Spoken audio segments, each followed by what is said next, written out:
Bonjour les troisièmes. Alors, je vais faire une vidéo aujourd'hui parce que certains n'ont pas pu assister au cours en visio hier et j'ai eu donc des demandes sur les réexplications pour les constructions, donc surtout en matière de rotation. Donc, je vais prendre un exemple, comme j'ai pu le faire hier, autre que ceux de vos exercices, et puis revenir sur les exercices qui sont à faire. Alors, je vous montre donc une situation différente de celle des exercices. Alors, je modifie un peu ma façon de faire là. Donc, l'exercice dont j'ai pu parler hier est le suivant. Une lettre, vous voyez ici la lettre E, et deux situations possibles de rotation. L'une où le centre est situé sur la figure et une autre où le centre est en dehors de la figure. Alors, que se passe-t-il par exemple si j'ai envie de faire la rotation de centre A dans le sens horaire, donc dans le sens des aiguilles d'une montre, d'un angle de 90 degrés? Eh bien, il faut que vous fassiez l'exercice comme si vous étiez à même, vous voyez, de pouvoir avoir la figure initiale, de la considérer par rapport au centre et de la faire pivoter ici par rapport à ce centre de rotation. Je fais une rotation là de 90 degrés, donc d'un angle droit, dans le sens horaire. Et donc voilà l'endroit où arrive ma figure.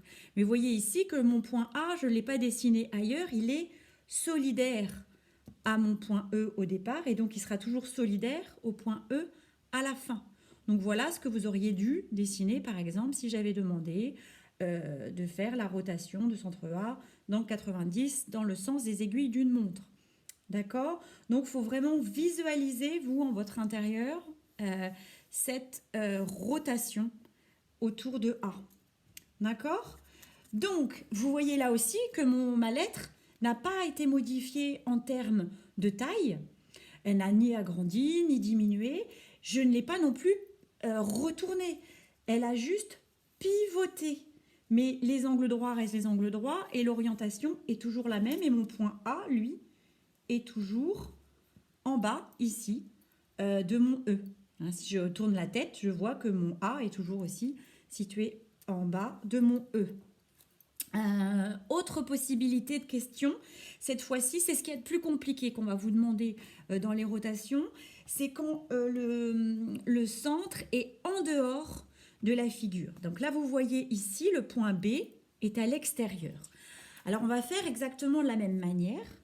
Et là, ce que j'ai expliqué sur certains à l'écrit, il faut imaginer qu'entre le point là, par exemple, et B, entre ma figure en tout cas et B, il y ait une espèce de barre métallique qui n'est pas compressible, d'accord? C'est-à-dire que ça va rester toujours au même écartement. Donc la distance entre A et B, entre le point extérieur de E et B, va être le même. Et je vais le faire pivoter autour de ce centre. Donc ici, je demande par exemple la construction d'une rotation de centre B, toujours d'un angle de 90, mais cette fois-ci dans le sens anti-horaire, donc dans l'autre sens.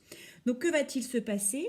Ma figure ici, oula, je vais considérer que mon point là est fixe par rapport à B et je vais pivoter d'un angle de 90 degrés dans le sens anti-horaire.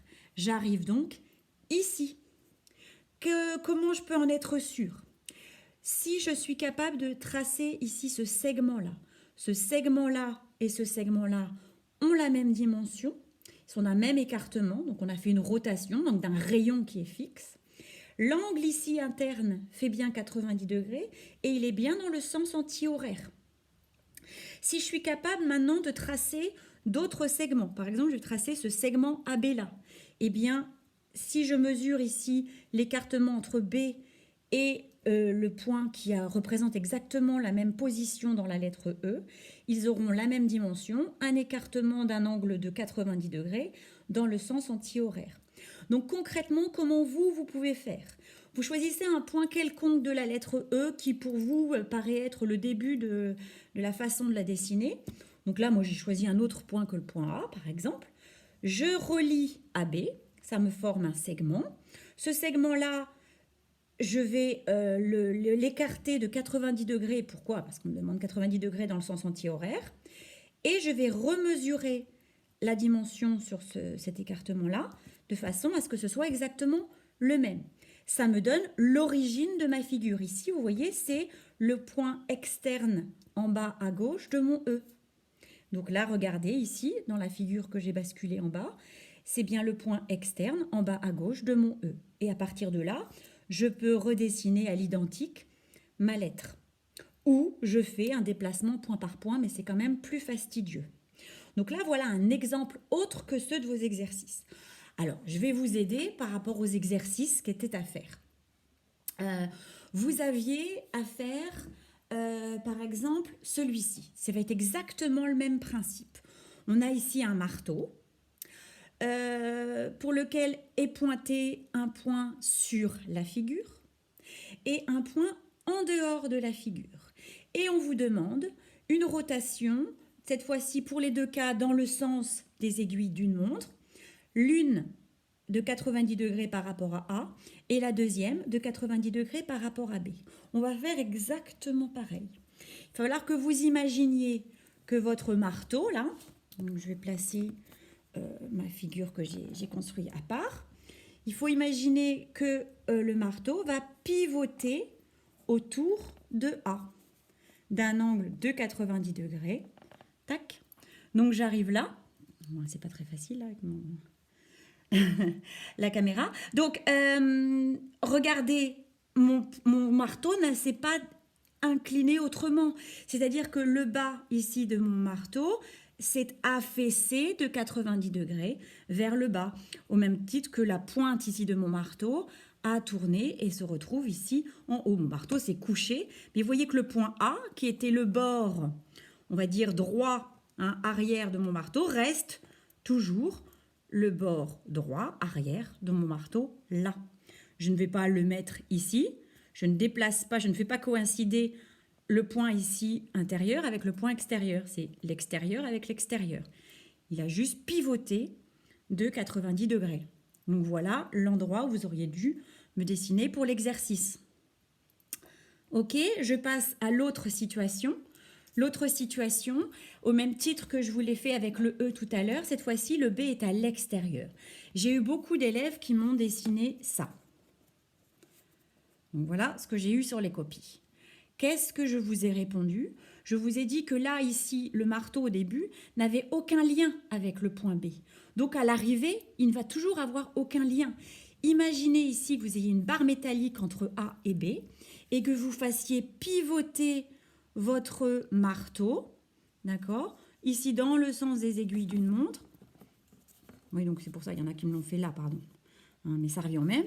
Donc, il ne peut pas avoir un lien autour de B parce que si on a une barre métallique entre A et B, eh bien quand je pivote dans le sens des aiguilles d'une montre, peut-être pas très très bien, mais je vais m'écarter de cette manière-là, d'accord? Ou m'écarter de cette manière-là si je dois faire dans le sens inverse des aiguilles d'une montre. Je ne sais plus exactement ce qu'est l'énoncé, mais en tout cas, il faut comprendre que la barre ici entre A et B, donc ça doit être dans le sens inverse des aiguilles d'une montre, là, voyez, eh bien, je fais une rotation de 90 degrés dans le sens des aiguilles d'une montre par rapport à cet écartement-là.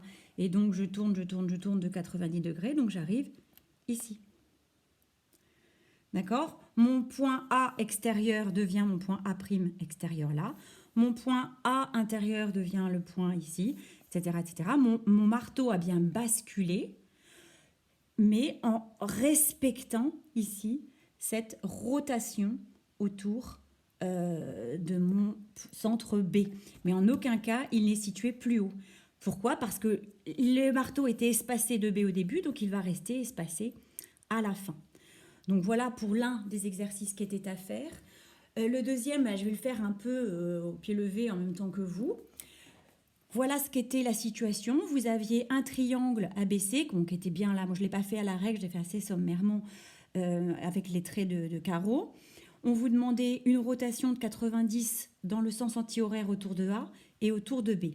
Si je tourne autour de A, il faut imaginer que mon point A va être fixe et donc que je fais basculer les deux autres points. d'un angle de 90 degrés. Donc, que va-t-il se passer? Mon point B qui est ici, qui était écarté de 3 carreaux par rapport à A, va rester écarté de 3 carreaux par rapport à A. Donc, il va arriver 3 carreaux plus haut. Et mon point C, qui était écarté de 1 carreau par rapport à A, va toujours être écarté de 1 carreau par rapport à A. Donc, il va arriver ici. Donc, voilà la figure 2 que vous aviez à construire. Mais beaucoup d'élèves m'ont mis des points A ici, ou là, ou là. Non, le point A, il est unique. Il est là. Donc, je colle la deuxième figure sur la première. De la même manière, on vous demandait la rotation, cette fois-ci par rapport à B. Donc, il faut que vous visualisiez le fait que le point B, il est fixe, cette fois-ci, et que ce sont les autres points qui se déplacent. Ils se déplacent comment? Dans le sens de la flèche. Donc, la flèche, il faut imaginer qu'on fait tout un tour. Donc, ça fait le sens des aiguilles d'une montre. Donc, que va-t-il se passer? Mon point A va descendre ici de 90 degrés. Il était espacé de 3 carreaux par rapport à B. Il va rester espacé de 3 carreaux par rapport à B. Donc, le point A va arriver ici. Le point C, alors là, ça a exercé une diagonale. Donc, je peux aussi travailler par rapport à A, puisque là, le triangle de départ reste le triangle final. Il y avait un écartement de 1 carreau ici, mais attention, A était en bas, C en haut. Donc, quand je vais pivoter, A va être à droite et C à gauche. Donc, le point C a bien 1 carreau d'écart, mais vers la gauche. Visualisez le déplacement. L'angle droit qui est ici en bas, quand je le déplace, il est à droite. Donc, mon angle droit, il est là et mon nouveau point C est là. Donc, voilà ma figure 3 obtenue. Et on voit de ce fait beaucoup plus facilement qu'entre la 2 et la 3, on a une orientation identique. Donc, pour se déplacer de 2 à 3, la bonne transformation était bien une translation et non pas, comme certains me l'ont vu, une symétrie centrale ou axiale ou que sais-je. Donc, voilà un peu des indications sur les exercices qui étaient à faire. Donc, je ne vais pas revenir plus sur le reste. Donc, important pour construire, retenez cette espèce de déplacement fixe par rapport au centre. Si le centre est sur la figure, on se déplace juste autour de ce centre-là. Même chose si le centre est en dehors, en retenant que cette espèce de bras de levier qui est un incompressible et qui fait que l'écart au début sera l'écart à la fin. Je vous remercie de votre attention.